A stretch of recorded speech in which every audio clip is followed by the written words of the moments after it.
Hello, good evening, everyone, and welcome to Ad America. Thank you, everyone. And for those of you new here, Ad America is the U.S. Embassy's American Center, a space for people to learn more about the United States. Hello again, everyone. My name is Ali Rashid. I am one of the Ad America e-guides, and I will be hosting today's event, Museums and Global Cultural Heritage Perspectives from the Smithsonian's National Museum of Asian Art. Can we get a big round of applause, everyone? And I would like to also say hi to our audience on my left side from Universitas Al-Azhar, Indonesia. And on my right side, our friends from Universitas Indonesia. And also, I am greeting our online audience, and I have a question of the day. And the question is it true or false that there are two art galleries in the Smithsonian's National Museum of Asian Art? Submit your correct answer through our various online platforms to get a special shout out at the very end of this event. And now, to deliver the opening remarks is the Public Diplomacy Officer, U.S. Embassy Jakarta. Ladies and gentlemen, please welcome Bapak Jamie Ravetz.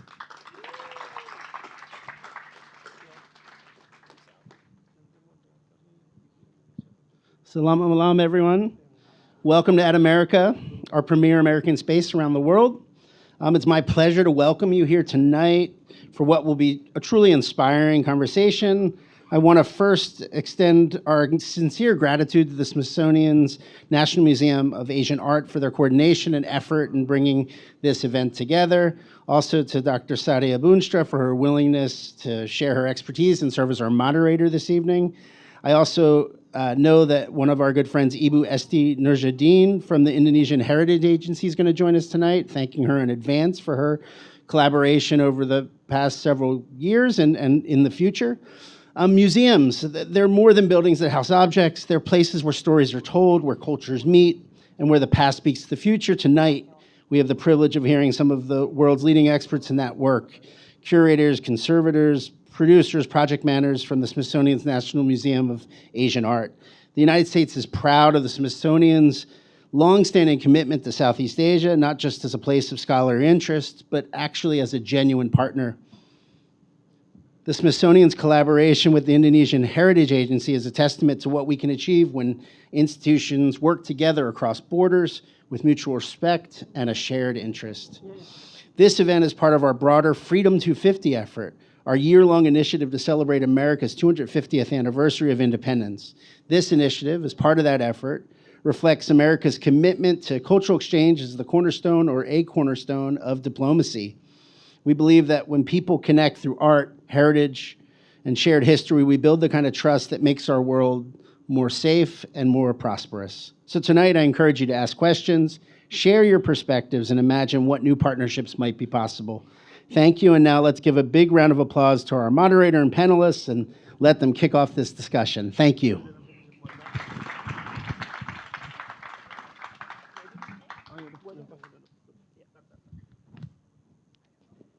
Thank you very much, Bapak Jamie Ravetz, for the wonderful opening remark. And now, ladies and gentlemen, please allow me to introduce our moderator for tonight's session. She's the founder of CultureLab. Please welcome Ibu Sadiah Boonstra.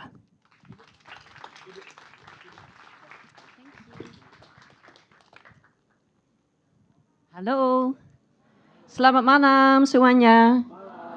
Good evening, everyone. So glad to have you all here. It's a full house, and I'm sure it's very welcoming for the team from the Smithsonian. So it's my great pleasure to be tonight's moderator for this distinct panel of four colleagues from the Smithsonian, the National Museum of Asian Art. So I would like to introduce you to the four of them. You already see them here. I will read their bios. We go from left to right. So we first have Natalya Stein, Jeffrey P. Cunard, Curator of Southeast Asian Art, And Emma earned her PhD from Yale University and joined the curatorial department at NMAA in 2017. She has curated many, many exhibitions, too many to name here, but I want to highlight her latest exhibition, Vishnu's Cosmic Ocean, as well as Revealing Krishna, Journey to Cambodia's Sacred Mountain, and many others, of course. And maybe I should also mention that Dr. Emma Stein has written a monograph. So it means a book. She wrote a book, Constructing Kanchi, City of Infinite Temples, which was published with Amsterdam University Press in 2021. Emma, may I invite you to come up to the stage? Big applause for Emma. Next up is Hutomo Wicaksono, and as you can see from his name, Hutomo is actually from Indonesia, born and raised in Jakarta. Welcome, Hutomo. Hutomo is Senior Producer and Operation Manager for Video and Interactive Multimedia at NMAA, where he oversees the development and production of interactive multimedia experiences across the museum. So his work encompasses video, audio, 3D content, and accessibility-focused initiatives. So he brings expertise in full-stack video production, object digitization, live streaming, IT support, and so on and so forth. Basically, he's your guy for all of your IT needs at the museum. Welcome, Hutomo. Next up is Erin Bryan, and Erin is the Senior Project Manager for Exhibitions at the National Museum of Asian Art, as all the colleagues here. So she has 15 years of experience in exhibition project management, and she coordinates at several Smithsonian institutions, including the Hirshhorn Museum and Sculpture Garden, the Smithsonian American Art Museum, and the National Museum of the American Indian. So for those online, basically you just have the answer to the question that Mas Aldi just posed, if you paid attention. And Erin manages the robust schedule of special exhibitions and permanent collection rotations in the museum. We're so glad to have you here, Erin. Welcome to the stage.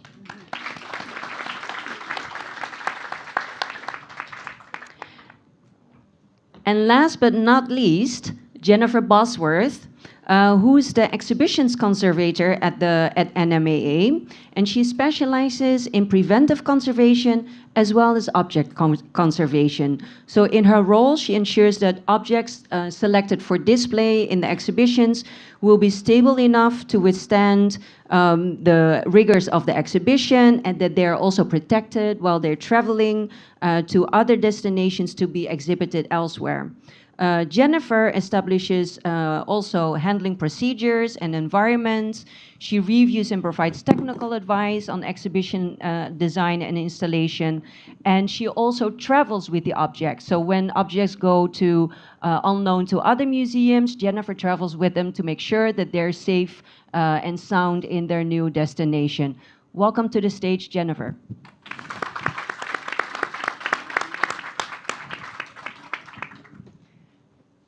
It's such a pleasure to be here on stage with the four of you. And I believe Emma and Hutomo would like to kick off first, right, with some materials that you would like to share about the museum.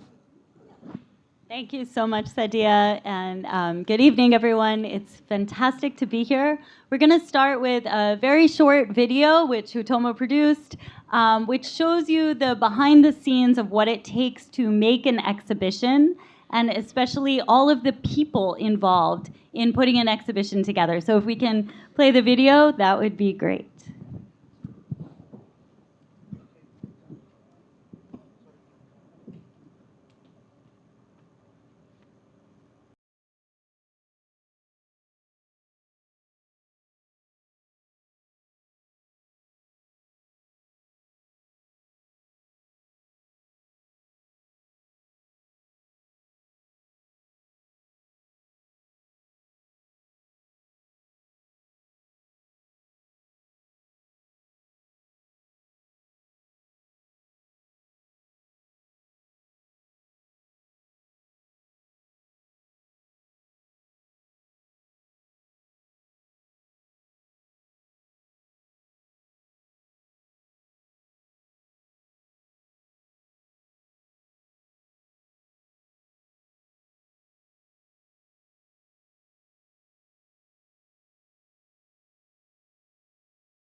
Fantastic. So you can really see all the people involved, the work that goes into making an exhibition. If we can have the PowerPoint now, please. Great. So I'm going to talk just briefly about our museum, its position within our larger umbrella institution of the Smithsonian, some of the projects and roles and responsibilities that we have, and specifically what it means to be a curator. I'm a curator of Southeast Asian art. My disciplinary background is art history, but I've been traveling in Southeast Asia mostly to sacred sites from the Hindu and Buddhist period for upwards of 20 years. And I try to bring all of that fieldwork experience of the landscapes and environments into my work at the museum in Washington, D.C. So first, briefly, the National Museum of Asian Art is part of the Smithsonian Institution. There is no Smithsonian Museum. We hear a lot, oh, you're from the Smithsonian Museum, but we're not from the Smithsonian Museum. We're from one of the 21 museums that make up the Smithsonian Institution. The Smithsonian Institution also has more than 20 libraries, education and research centers, more than 200 affiliate museums, millions of objects, thousands of employees, interns, fellows, and researchers. We have about 46,000 objects at the National Museum of Asian Art. At the National Museum of Asian Art, we consider ourselves a global resource for understanding the arts, cultures, and societies of Asia and their intersections with America. So we receive more than 450,000 visitors on an annual basis. We have thousands of public program attendees and, of course, our collections. About 95% of our collections are online and accessible. So that means that even for visitors who cannot travel to Washington, D.C., cannot come to our museum to physically see the objects, you can still engage with them online. You can search our collections, you can see images and information about the collections and use them for research, for learning, for any kind of personal use that might be beneficial to you. At a museum, it's really important to pay attention as a curator or a staff member to what the mission statement of the museum is. Every museum is different. So it's a bit of a mouthful, but I'm going to read it out because I think it's actually quite moving what our mission statement is. Through an ambitious program of collections, conservation, exhibitions, programming, and research, the Smithsonian's National Museum of Asian Art serves as a global and national resource for understanding the arts and cultures of Asia and their interaction with America, past and present. By presenting the arts and cultures of Asia in their extraordinary diversity, we aim to exemplify foundational ideals of curiosity, creativity, and respect. In a world growing ever more interdependent, we believe that cross-cultural understanding is crucial to personal and collective well-being. Well, I read that and I feel pretty proud to work at the National Museum of Asian Art. And I think the fact that me and 3 of my colleagues are here in Indonesia for 2 weeks, visiting sites and doing a capacity building workshop at the National Museum of Indonesia in partnership with the Indonesian Heritage Agency is evidence of how we implement this mission. All right. Because the USA doesn't have a Ministry of Culture, other governments often look to the Smithsonian to fulfill that role. So we engage with international partnerships to a greater extent than other museums have the capacity to do. So we have key partnerships in Korea, Japan, Cambodia, Saudi Arabia, and of course, Indonesia. And for each partnership, we shape something that is custom built. So there's no just generic kind of partnership. We take these collaborations very seriously. And for each partner, it's going to be a different kind of project. Now I'm going to give away the answer to Jamie's question. At the National Museum of Asian Art, we have two galleries, two buildings, the West and the East. The West building is the Freer Gallery of Art. That's our historical building, opened in 1923. And then we have the East building, opened in 1987. There's a kind of key difference between the two. It's a bit technical, but in the West building, we have collections that cannot leave the building. We can't lend them out, and we can't borrow collections and exhibit them in the West building. It's mostly comprised of objects that were collected by our museum's founder, Charles Lang Freer. And so he had a kind of requirement in his will that the collections could not leave. This is one key reason it's important for us to have our collections online. But in the East building, we have the opportunity to do more dynamic kinds of displays. We can lend the collection, we can borrow, so we can do temporary exhibitions that involve collections from around the world.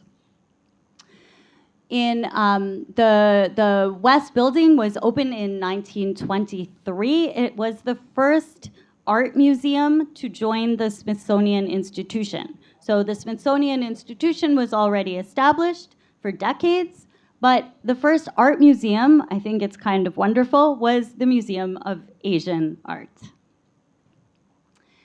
The building is organized around a beautiful open courtyard, and it includes artworks from China, Japan, Korea, the Middle East, India, Southeast Asia, and America. So the collection is mostly comprised of works that Freer collected. In 1906, he decided to gift his collection to the nation to join the Smithsonian. But the collection has continued to grow even after his death. So although South and Southeast Asia were not really a focus for him, we now have a substantial collection of artwork from those areas. Freer himself, even though he didn't really collect Southeast Asian art, he did visit Indonesia one time on one of his tours, and he had the intention of seeing every single temple on the island of Java. I don't think he quite achieved that goal, but he did make it to the top of Borobudur, and he wrote in his journal that sunrise from Borobudur was, quote, the most beautiful view of my life. He collected an album of photographs of the temples by an Armenian photographer, and you can see there a photograph of Prambanan, which looks quite different today, being a UNESCO World Heritage Site, than it did in the early 20th century. And several years later, I believe he still remembered his visit to Java very fondly, because he was at a dealer in Amsterdam and found this fantastic sculpture of the Hindu goddess Durga from the 9th century from Central Java, and he collected that, and that sculpture is on view in our galleries today. Our Southeast Asia collections do continue to grow, but they're still relatively small and not representative of all of the nations of Southeast Asia.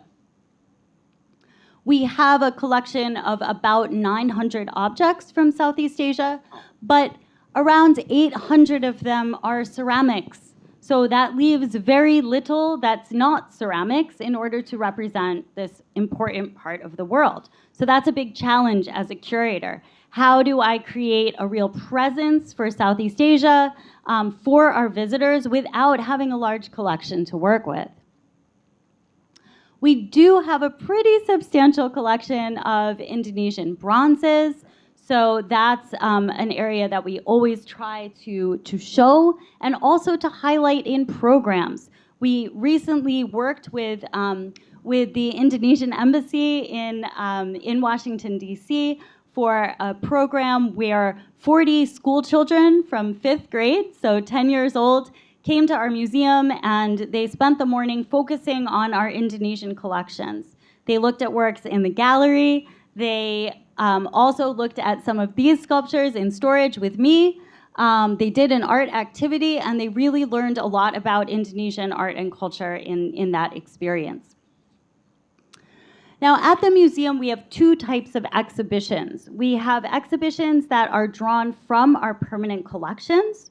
So we call these collections exhibitions or in-house exhibitions, and they include artworks that we actually own, a limited number of loans, and they can be long-term or even semi-permanent. So they might be on for a period of 1 to even 10 years. Our special exhibitions take place in the East Building exclusively, and they include loans, collections objects, or a combination of both. And they can be more short-term, so 6 months is usually our ideal for a special exhibition. We can have more involved types of interpretation with our special exhibitions, so we might have digital interpretation, more extensive design. We pour more of our internal resources into these special exhibitions to really give our visitors a sense of delight. Now, as a curator, my list of responsibilities is very long. I am not going to read these all out, but just to give you a sense, it involves research on our collections, contributing to scholarly publications, conferences, being an active member of the field, and working with every single department in the museum. So that's really, really important. As a curator, I work with everybody. And it's quite a thrilling part of the work, actually, is the amount of collaboration that is involved. I also work with our digital team. I mentioned that we have quite a small collection of objects from Southeast Asia. So one of my first assignments when I began at the museum almost 10 years ago was to build a Southeast Asia collections area website. And this is a place where you can search for all of the objects that are from Southeast Asia, and they're organized by material, which makes it easy to find things.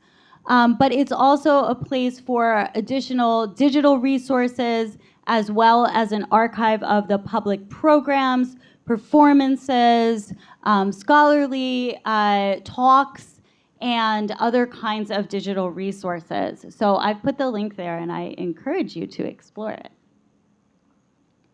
And I also do research that is beyond the collections. Sadiah very kindly mentioned my book, Constructing Kanchi, City of Infinite Temples, which was about a city of temples in Tamil Nadu, South India. And then I also have the responsibility to disseminate knowledge about our collections, about the work at the museum, events like tonight, or a lecture a couple of years ago at the Museum Ulen Sentalu in Jogja, which I'm sure many of you have visited. It takes a village to put on an exhibition, as you saw in the video that Hutomo produced. Every department is involved. It's all hands on deck, especially when it comes to complicated installations. So this was the installation of an exhibition that is currently on called Vishnu's Cosmic Ocean. This exhibition features a monumental sculpture of the Hindu god Vishnu creating the universe, and it is generously on loan to us from the Kingdom of Cambodia for a period of 6 months. With this exhibition, we were able to really unfold the story of creation, give the mythology behind the sculpture, and also explore the site that this sculpture comes from. It's rare to know so much about a place that a Southeast Asian object comes from. Usually in Western museums, when we see artworks from Southeast Asia, we'll just have the country identified and maybe the date, and it's just sort of alone without any sense of context. So in part because a lot of my research involves fieldwork, I feel a sense of responsibility to bring back as much of the context as possible to these magnificent works of art. So in this exhibition, we know that this sculpture was created for a temple that was on an artificial island in the middle of a huge reservoir in the ancient city of Angkor. It was made in the 11th century, so about 1,000 years ago, and it occupied this island. The story of Vishnu creating the universe involves him floating on a cosmic ocean and dreaming the universe into existence. So it's perfectly captured in this site where Vishnu was on an island in the middle of a reservoir that mirrored the cosmic ocean, and it really would have looked like he was in this moment of creation. So visitors are able to walk fully around the sculpture. It's truly monumental and magnificent, and had never been seen this way before. It was recently reconstructed, so more fragments of this bronze sculpture were added to the body, but that's a longer story I won't go into now. But what you see in the distance is a film that we commissioned from a Cambodian-American filmmaker to discuss the story of the community that lives around the reservoir. Angkor today is UNESCO protected. It's a kind of archaeological park. Similar to if you think about when you visit Prambanan, you have to go through a ticketed entryway, you go through a lot of paved areas. Same is true at Borobudur, where you're really in a site that is kind of very different from anything around it. But at Angkor, for whatever reason, the area of this reservoir is not within the archaeological park, so people are allowed to live there. But their story very rarely, or never really, gets told. So we bring that into the exhibition with this film that is projected on the wall and tells the story of the fishermen, the merchants, the monks who lived near the reservoir and how they engaged with the ancient sacred site. We've worked with this filmmaker before for another documentary, and one of the functions of these documentaries is they can live on our website past the point of the lifespan of the exhibition. So even after an exhibition closes, the film will remain on our website and you could watch it today. At NMAA, we take our visitors really seriously, and we conduct visitor studies on our special exhibitions and even on our permanent collection spaces, so that as curators or designers or anybody who is part of the making of an exhibition, we can look at our visitor studies and see what worked and what didn't work in the past and learn from that as we start the next project. We also have a really robust calendar of public programs, community days, family days, performances, scholarly programs, all the things that make a museum more than just a space for preserving cultural heritage, but also for engaging with our audiences and with communities today. I will leave it there. Okay.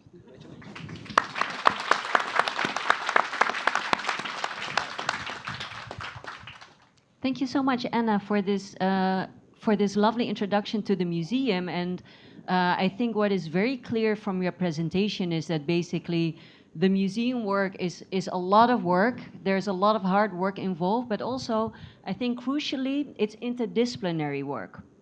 And I think the four of you being on this stage, being here in Indonesia and sharing with us your experiences and expertise is really sort of like a representation of the museum ecosystem in a way. So that's really great that we have the four of you here, so each of you can shed light on the museum work from your perspectives. So the interdisciplinary part is very important to remember. So it's not just the curation, it is the project management, it is the conservation, and also like the digitization, because otherwise all of this would not be able to we would not be able to see this here, but also not online. It gives you the opportunity, you here in Jakarta, but also the people online, to go online and actually look and search into the collections, do your own research, learn more about Asian history and Asian art. So thank you so much for sharing that, and I look very much forward to our conversation. But I think before we go into that, I would like to acknowledge our guest of honor here today, Ibu Esti Nurjadin, Executive Director of Indonesian Heritage Agency. So can we have a round of applause for Ibu Esti?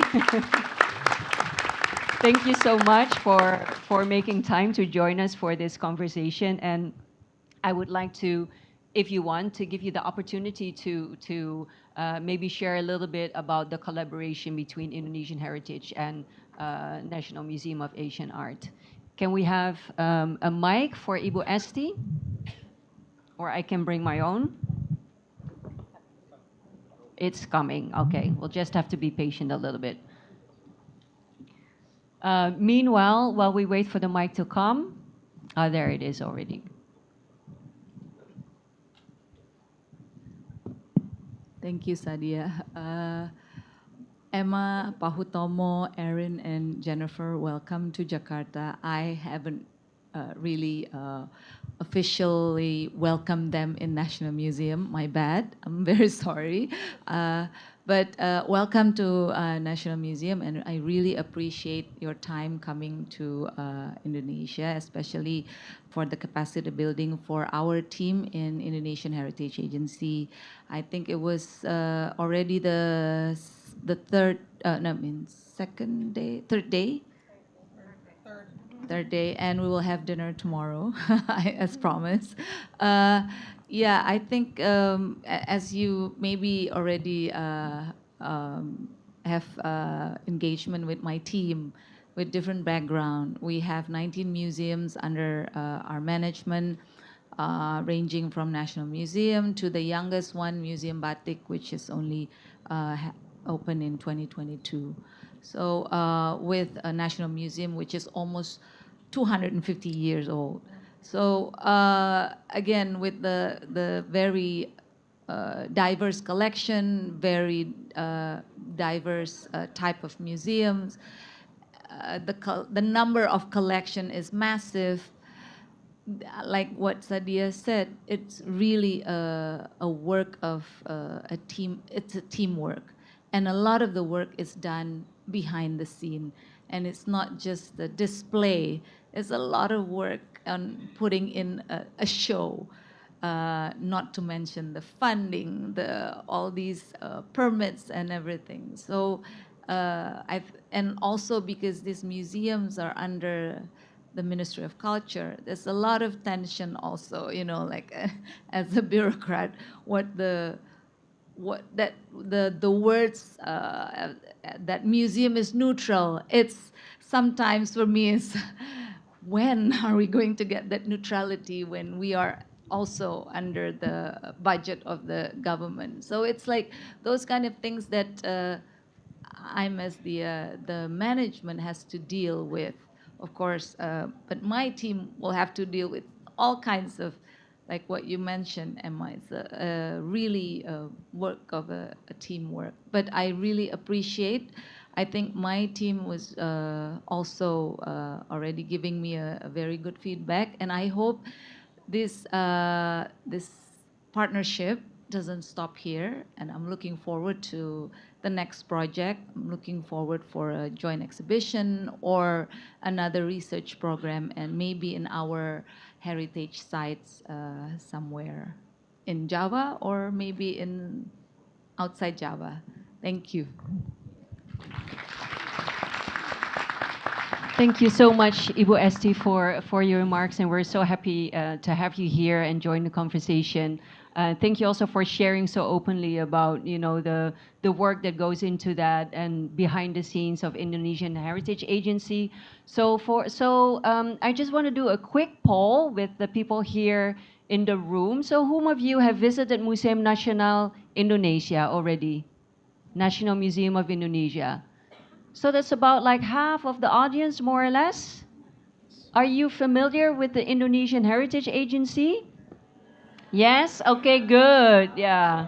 Awesome. That's really awesome. So as Ibu Esti just mentioned, the Indonesian Heritage Agency manages not just Museum Nasional, but also Galeri Nasional, plus 17 other museums, plus lots of heritage sites. So Borobudur, Prambanan, Dieng, Jambi, and so on and so forth. So it's a lot of work, as Ibu Esti mentioned, and That's one of the reasons why the colleagues from Smithsonian are here, so that we can exchange experiences and expertise between the two institutions, right? Because also like what we learned from your presentation is Smithsonian is not a museum, but it's an institution, and not dissimilar perhaps from Indonesian Heritage Agency in the sense that it manages a large number of museums and collections. So that's really, really interesting.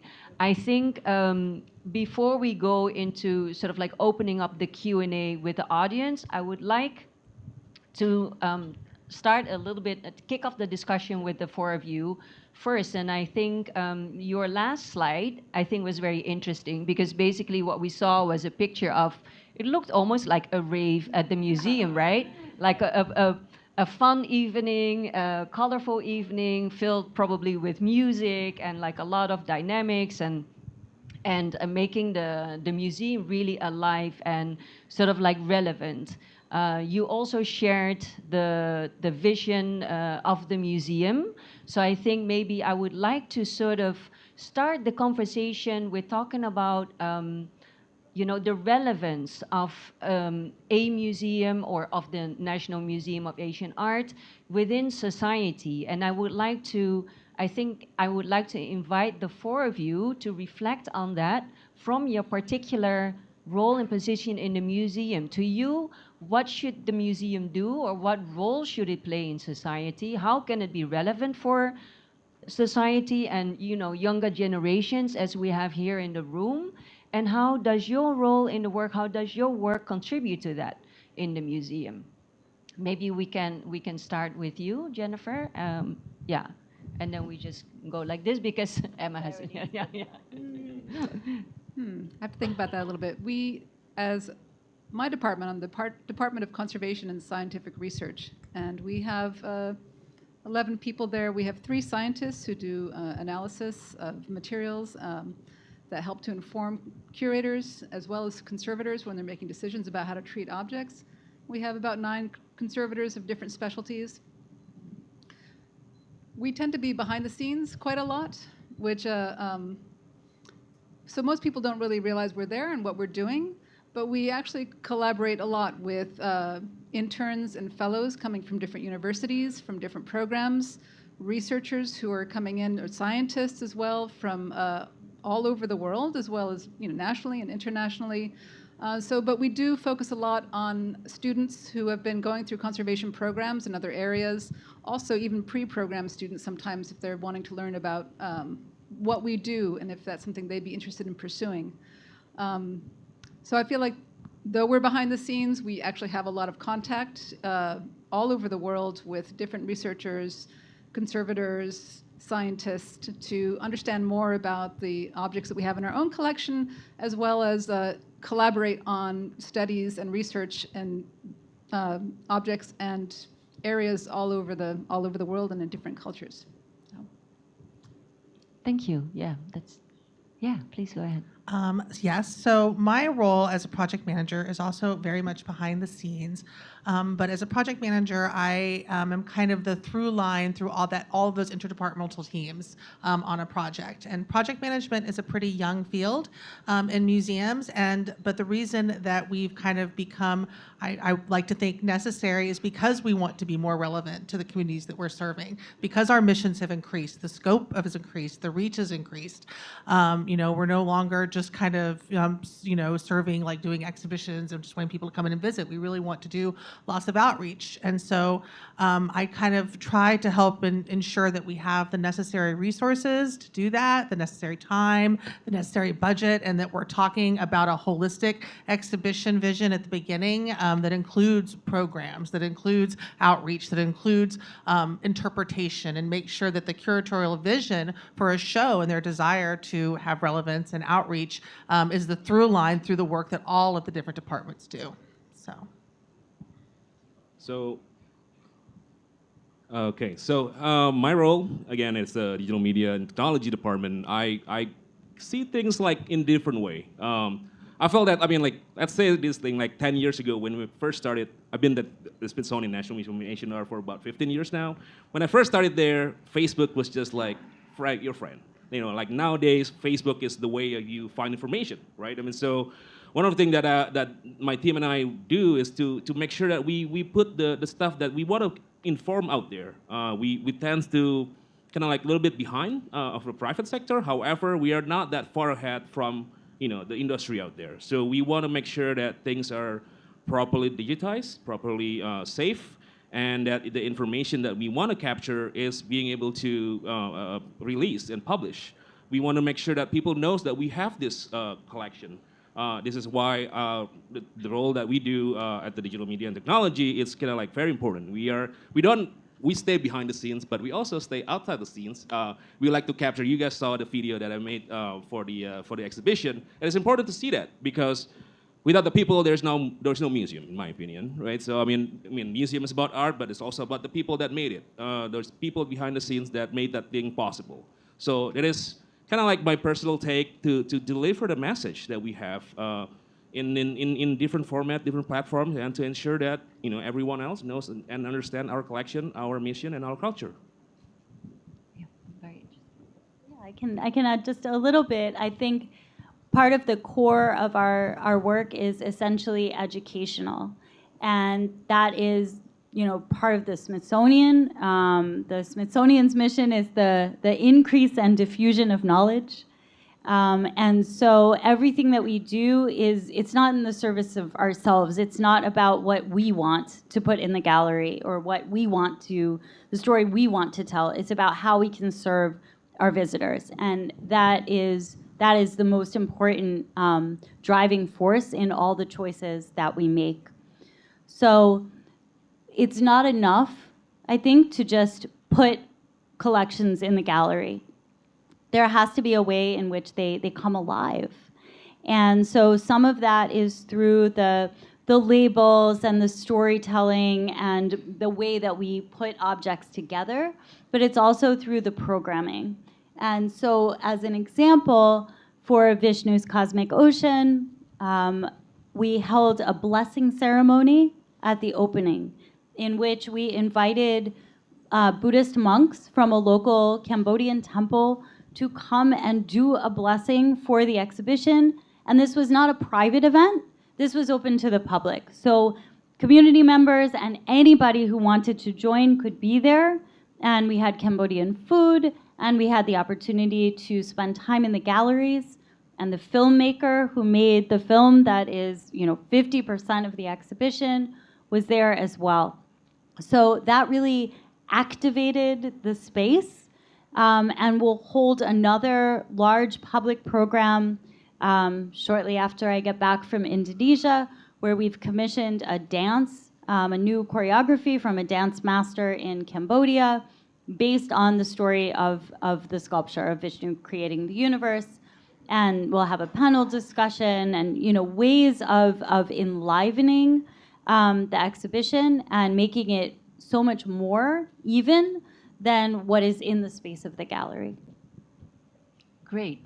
This is so interesting to hear, from each of your perspectives, and from what I gather from your presentation, but also what you just shared. So basically, the museum is about objects, right? It's about collections, but it's not just the objects as an object. But what is important is that each of these objects they represent or they hold stories, they hold histories, they're a connection with histories that were before. So also with our ancestors, especially in Asia and Southeast Asia, right? Like it's a connection to the ancestors, but then the trick is like, how do you make something that is very old, how do you make it relevant for people today? So for you, for example, who all showed up for today's talk, like how do we make these stories interesting and how do we make them relevant? And each of you plays a role in telling these stories.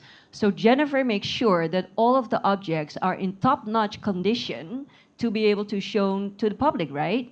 And then Erin is helping with like making sure that everything is in place for this exhibition to take place so that all of you would be able to come to see the exhibition. And not just the exhibition, but also the public programs and so on and so forth. And then Hutomo has a very important role as sort of like being the bridge, because without digital access, like, you know, it would be very hard these days to actually reach a public. So now all of you can go online and actually have a look at these objects and the stories, and you, Emma, do the research to actually find out, you know, what are these stories that these objects hold? What is it that we can learn? And that's all coming together. Would be an exhibition, it could be a public program, it could be a rave, as we can see. So I would look forward to the rave. We like to have fun too, right? Yes, over there? exactly. We need to have fun in learning, right? So I think that is very interesting to as a takeaway, I think, from your presentation and from your contributions and what you just shared. So the museum is relevant, but we also need to make sure that we keep the museum relevant for future generations, right? Okay, that's really great. Okay, I see we still have some time, but I think we can actually open it up to the floor. Does everyone now already want to visit the National Museum of Asian Art in Washington? Yes? Awesome. Right? Are you all Yay. excited to go? Yeah, Yeah. me too. Let's all go together. Yeah. Okay, so do you all have, did you write down questions? I think there should also be contributions from online, right? Can I see a raise of hands? Who has questions? Oh, there's I quite see a few there right quite here. a few there. I cannot really see around the corner. Okay, so 1, 2, 3, 4. Oh, all right. Okay, this is going to be quite a queue. So I will take one. Okay, I will. Oh, wait. I will explain how we'll do it. So we're gonna take 3 questions first, and then we can see who can pick up the question, and then we go, because there are quite a lot of questions. So I think we have to sort of like see how we can group certain questions. So because you are closest to me, I will start here. There were 1, 2, 3. Okay, you in the striped shirt first, please. Good evening, everyone. So my question is, because right now we're talking about the National Museum of Asian Art. Do you think that architecture is a part of the art that you will curate in the future? That's the first question. And then, because we know that Indonesia have a variety of culture, and we have a lot of traditional houses. How do you share to the people through your museum? Is it by online website, or how you bring it up to the exhibition? Because we're not gonna bring the whole house to the America, yeah. And another question is, do you have any achievement of how many collection that you will curate? And if you achieve the number of collection, how do you do the cycle for the exhibition? That's all my question. Okay, thank you. Basically, those were 3 questions. Thank you. Sorry. But it's okay. Okay, maybe the person behind you? Hello.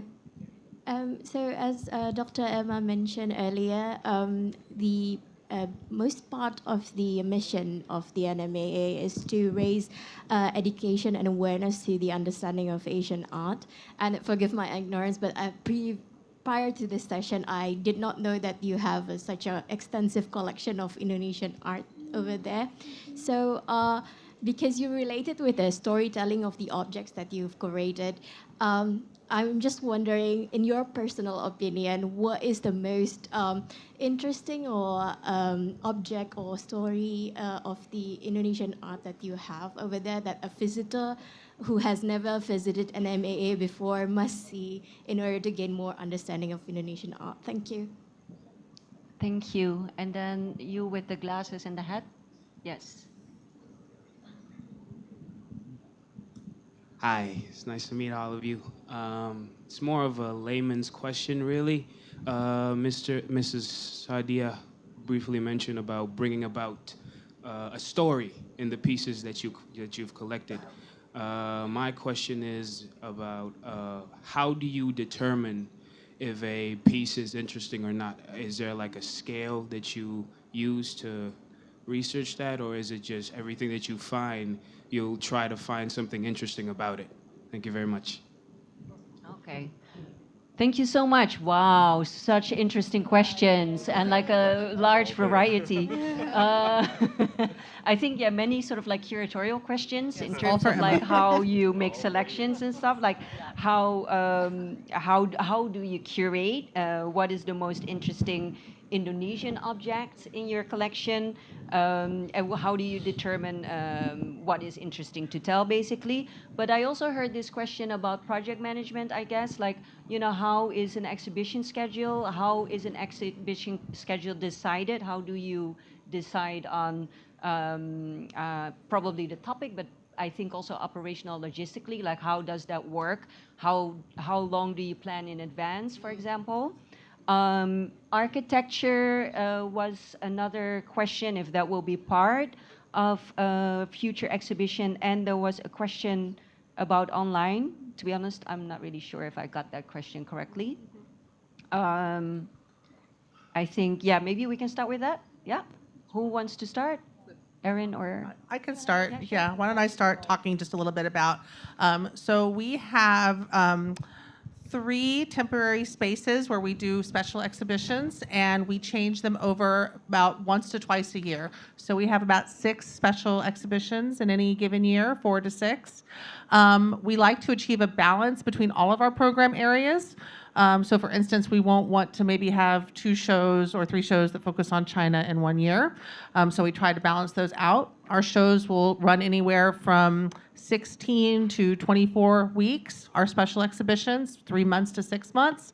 And we ideally, depending on the scope of the show, if it's a smaller show that's made up of our own collections, that's about a 2-year planning timeline. If it's a large show that involves multiple loans from multiple institutions, sometimes we'll have shows that have loans from 15 to 20 other institutions. That's a 3 to 4 year planning timeline. Okay, I'll just roll from here. Architecture. So architecture is what my PhD research was about, and so it is one of the big challenges is how do we bring architecture into the exhibitions. So I tend to be interested, this goes to the third question too, I tend to be interested in objects with known find spots. So objects where we can restore some context to them and understand how they were integrated into larger landscapes. So Vishnu's Cosmic Ocean is a perfect example of how we bring architecture in. I'm sorry, I don't have more slides of the exhibition right now, but you can see all of the labels and all of the graphics on our website.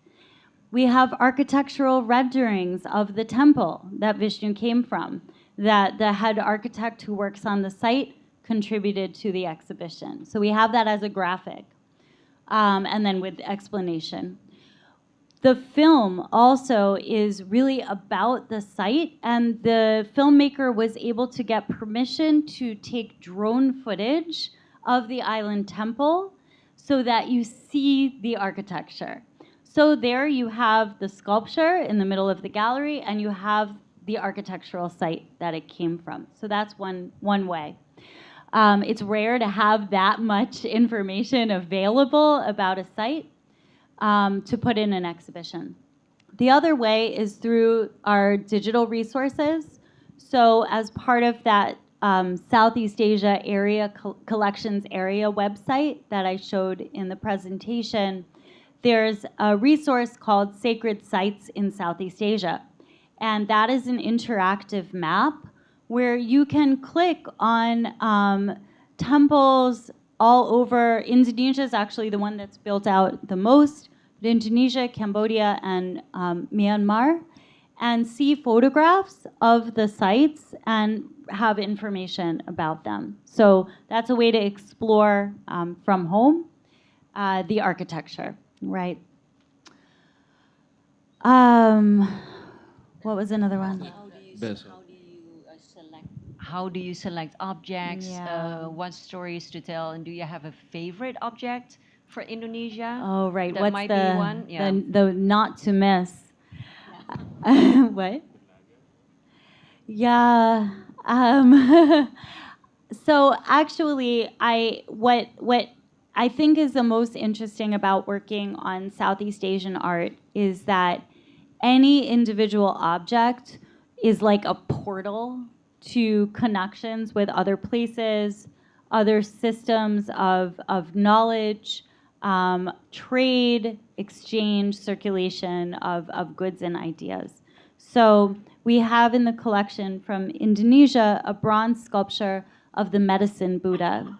And this is a pretty rare sculpture. But the medicine Buddha was really popular in northeastern India in the 8th, 9th century. That knowledge of this form of the Buddha by Sadyaguru was transmitted to Indonesia. And then when it's represented in Indonesia, it really has a form of its own. So it holds slightly different objects in his hands. And on the bronze backplate, there are flower blossoms. And you don't see that in Indian art, but you see it in Indonesia, and you see it even on the reliefs at Borobudur and all the way up to Kamasan painting from Bali, where there's just these flowers like hurtling their way through the air. So what interests me with objects is where they show connections and where they also show local creativity and innovation in a single form. Wow, great answers. So interesting to hear. Like, also, I think maybe I don't know about the people here in the room, but I think it's very good to realize that so much work goes into the preparation of exhibitions that the lead time is at least 2 years in advance. Sometimes and that's more. something that visitors, yeah, and for the more complicated ones with international loans or multiple, then it can take up 3 to 4 years. So that's the same number of years that you were studying in uni, right? Like 3 to 4 years, and then the exhibition would be ready.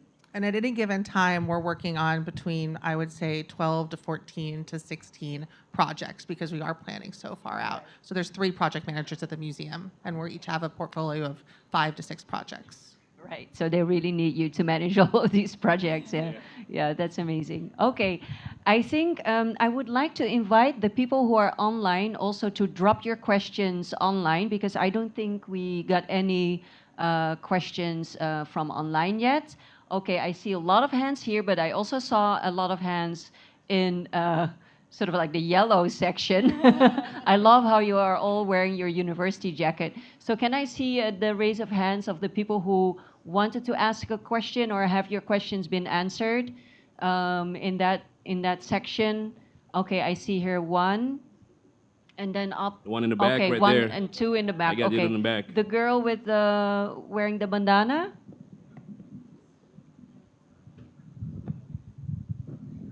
Hi, my question's directed to Jenifer. Oh, sorry.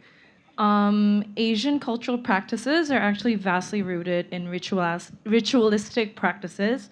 So I'm curious as to how you care and pay respects to objects that hold great spiritual, religious, and cultural importance to certain groups and communities, as they are very far from where they are. So, thank you.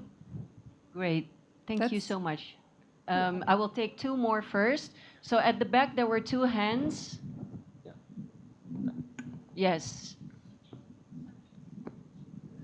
And the one around the corner. Okay.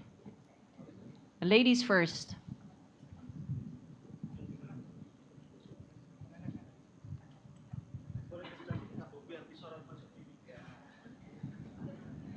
Yeah. Okay, good evening, everyone. Thank you for your time. My name is Asri, and I'm from Universitas Indonesia, from Archaeology Department. And my question is, how can your museum remain relevant to contemporary condition, considering that the majority of your collection is antique, like you said before, the statue or the ceramic, but how can you stay relevant for our condition about the the colonized and also about the climate and yeah, another issue. Thank you. Thank you. And then there was one more. Yes, yes, please. Yeah. Hi, thank you so much. Hold on. Oh, sorry. So, as you guys are a part of a staff of a museum, what do you think is the museum's role to blur or erase the line of exclusivity that makes people reluctant to go to a museum? That's all. Thank you. That's all. Okay, great questions. Oh, I love how you all have like really great questions. Thank you so much for being so engaged in this conversation too. I think the first one is very interesting, Jenifer, like about the spiritual. How do you deal with spiritual elements or religious elements in the way in which you deal with object conservation and preservation? So our museum was founded more initially as an art museum specifically, and so I think we have had less of that as part of our approach in terms of conservation per se.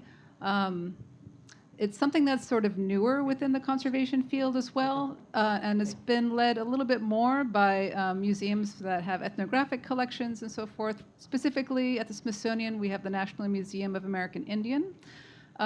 And they have one of their missions is to really be a living museum to the cultures that they're representing and to have a lot of interaction with the various tribes. More recently, I feel like we're starting to kind of dip our toe into that more in terms of our collection. We were given a collection of Japanese tea ceremony items by a donor, the Kinsey collection. And we have been, and specifically he wanted this to be a collection that could be used for public programming to allow people to experience the Japanese tea ceremony. So we've actually been working with local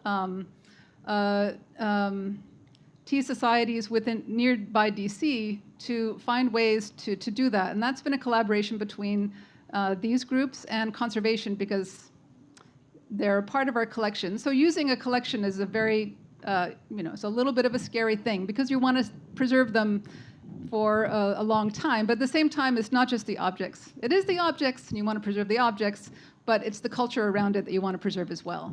So we've been collaborating with these different tea societies to have tea ceremonies. We've had three now, maybe three? Two so far. We're working on the third for next year. So we will actually have the tea society members will come and they'll work with our curator to choose some of the objects that they would like to use within their tea ceremony.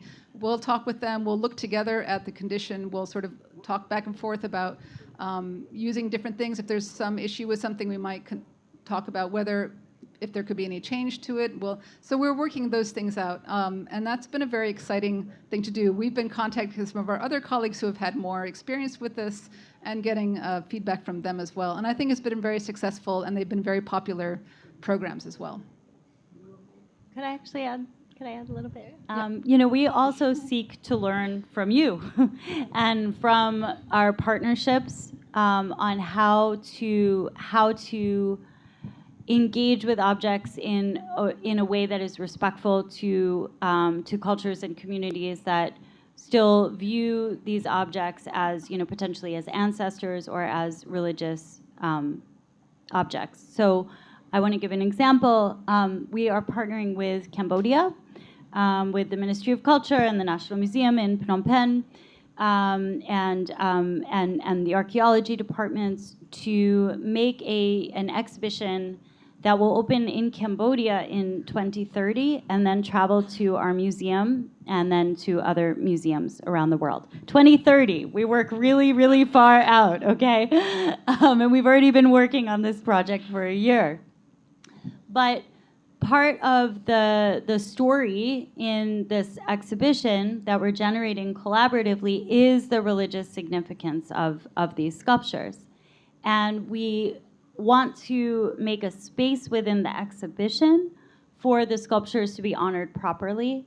But our conservator who's working on the project is also especially interested in what are the traditional modes of care for these objects. Many of these sculptures were looted from their site of origin in Cambodia and have recently been repatriated. So together, we're also trying to build a new narrative of what the significance of these sculptures is to people today in Cambodia, which is very different than in the 10th century when they were made, and how we can tell that full story. Because our visitors are also increasingly interested in where objects in our collections came from. How did they get to the museum? So those stories, these provenance stories, can also be another access point. So there was the question of how do we get around the exclusivity, kind of traditional ideas of the museum as an elite space. We talk a lot about access points. What can be something that will draw visitors in? And sometimes it is that object history of how did a collection get to where it is in our museum. And then Emma, we also are inviting the communities in to be consultants with us on certain exhibitions. And I don't want to speak about Delighting Krishna because that was not my project. I don't know about it, but that's an example of which we brought the community in to help us advise us on label writing and advise us on the content. And so that also goes to the question about how we try to make museums feel less exclusive by allowing our visitors to see themselves reflected in the museum through people that have written labels, also through the people that work there. I mean, we are welcoming interns that are, representative from the communities that we serve as well. And that's really important to me, to have professionals come in and see themselves in the museum and working in the museum. Very, very interesting to hear and what kind of, initiatives the museum is already taking in making sure that the museum remains relevant. So I think there we can pair this idea of like how the museum can remain relevant together with also this space of exclusivity. So I was wondering, Hutomo, how might you look at that? Yeah, I mean, our museum actually just recently released the new digital strategic plan. There's 5 points in there, but one of the things that were really resonating in my head is kind of like to think digitally, right? I mean, to think everything in digital way. We do think in digital way right now. In your hands, you have your cell phone. You do things with your emails, you do things your laptop, everything that you do, it's part of digital life.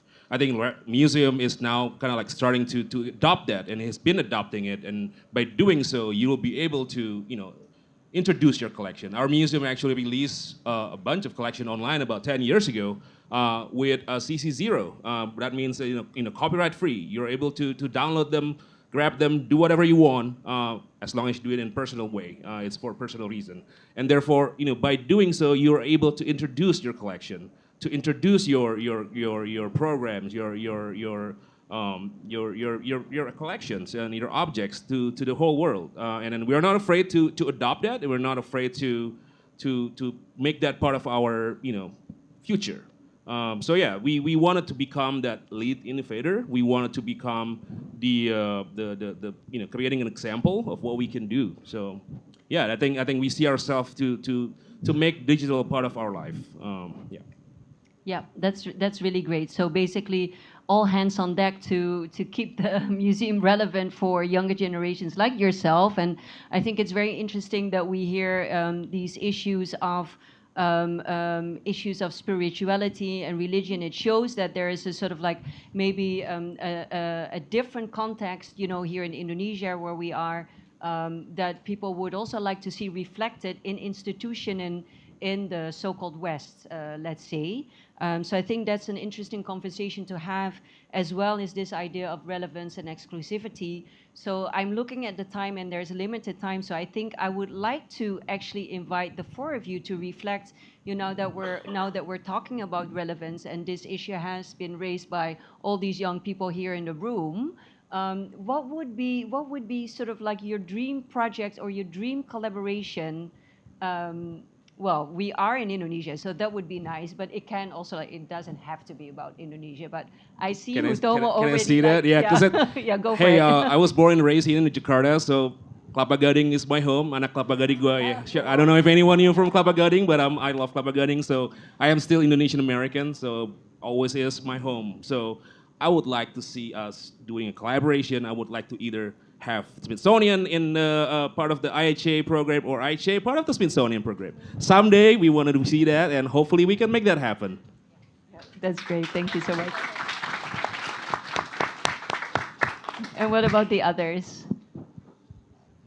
Your dream project. Well, since we're here in Indonesia and we're having such a wonderful interaction right now with our partners at IHA and the Indonesian National Museum, for me, it's been very exciting too to meet everyone there and to learn a lot from them as well about their everyday experiences within their museums. Because when I do travel for work, and I travel a fair amount, and I go to many different places as a courier to install our art here and there, every time I go and I get to meet colleagues at other museums and see how they approach different things that are similar issues that I have to deal with, but they might have a different way to do it.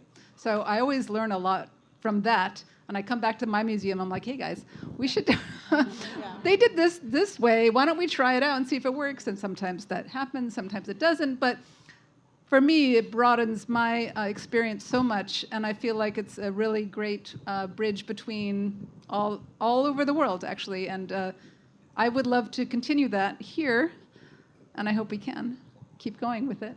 Yeah. Yeah, I mean, the same. This is my first time in Indonesia, and my first time in Asia, actually, and it's really been transformative. I so much have enjoyed working with the staff in these capacity-building workshops. As I mentioned, project management is a relatively new field. There isn't a lot of literature about it. There's no really university courses about how to manage projects in museums. It's all about project management for how to construct a building or how to build a dam or how to build a website. So a lot of the knowledge that I've had in my 20 years has been like on the job, from experience. And so I'm just so excited to be able to share that with other, with other people, with other museums. Project management is so important, especially if you're working with maybe not as many resources as we have at the Smithsonian, to make sure that you're being a good steward of your resources and using them wisely. And I've also learned a lot just from the staff today. We actually ran a session today where I talked about some issues and problems that we have ran into in our museum, and I asked the workshop participants how they would solve it, and then I gave them the real situation of how we solved it, and it was just so enlightening to hear all of their creative thinking. And many times they came up with the exact same solution that we had done in the museum. So it was great. So just more of these kinds of partnerships, I think, is ideal for me.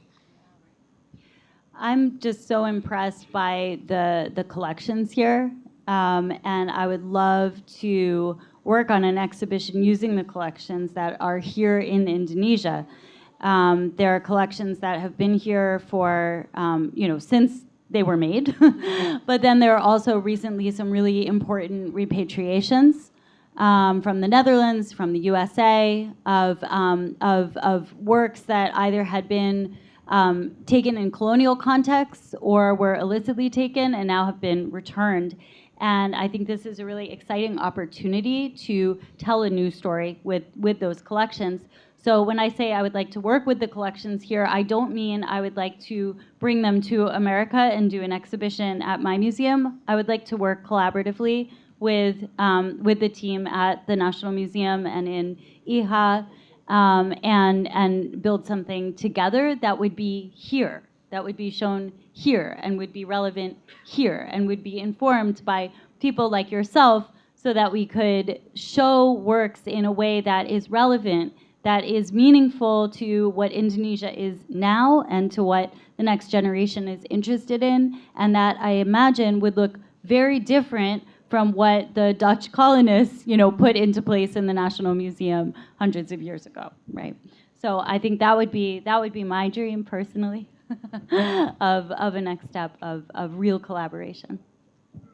Thank you so much. I love all of your dreams, and I hope all of us here in the room are dreaming with you and with us, and that we can all dream together to sort of like move forward and develop the field of museums and heritage here in Indonesia altogether. Because in the end, it's all of you who came here tonight and took the time to brave the traffic and take out time from your studying schedules and so on to be here. So we really appreciate it. And of course, also like for the four of you being here, coming all the way from your museum to be here and work with IHA team. And so I look very much forward to sort of like continue in this spirit of collaboration and on to the next project, hopefully. So thank you so much for your time. Thank you also to the audience for joining us here this evening and also online. Thank you, Ibu Esti, for joining us. And I will give the floor to the MC, Mas Aldi. Thank you very much to our distinguished moderator and speakers. Boleh minta tepuk tangannya sekali lagi yang paling meriah. Thank you very much, everyone. And earlier in this event, we asked a question of the day for our online audience. And the question was, is it true or false that there are 2 art galleries in the Smithsonian's National Museum of Asian Art? And the correct answer to that is true. There are 2 art galleries, which are the Freer Gallery of Art and Arthur M. Sackler Gallery. Congratulations to Alvaro Nafis from Instagram for getting the answer correctly. And ladies and gentlemen, please do consider following us on Instagram, Facebook, X, and YouTube at AT America and our website, www.atamerica.or.id. That marks the end of our event for today. My name is Aldi, and see you at the next At America event. Bye, everyone.